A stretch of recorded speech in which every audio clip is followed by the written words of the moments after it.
Police in Leesburg say they've made a third arrest in the case of a deadly shooting involving rival biker gangs, but they say the case isn't closed yet. That shooting happened outside a convenience store during Leesburg Bikefest in April. Channel 9's MYRT Price has been following the case closely since then, and MYRT police told you today, even after this arrest, they're still looking for another suspect.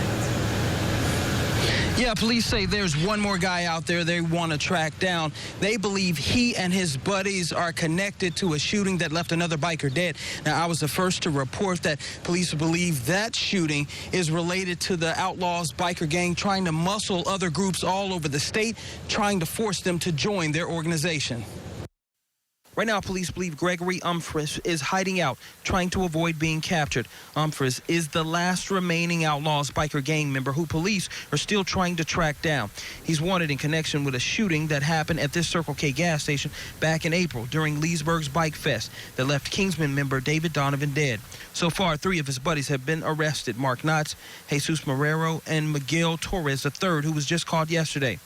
We got new information today that during the shooting, police say Kingsman members showed up to this Circle K gas station to buy cigarettes when they were attacked by a group of outlaws who were hanging out there. According to the report, the outlaws ordered the Kingsmen at knife point to surrender their riding jackets, vests, and insignia, or else the outlaws would take them from you.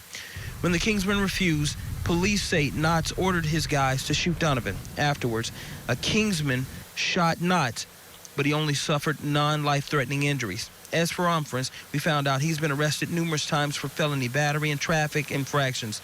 Police say this shooting was a part of a larger problem with the outlaws throughout the state. The biker gang is trying to muscle in on other groups, telling them to join the outlaws or else. Now, officials say that Kingsman member that fired back at the outlaws was not charged. As for the remaining suspect, investigators say if you know where this guy is hiding, they want you to contact them as soon as possible. In Leesburg, MYRT Price, Channel 9 Eyewitness News.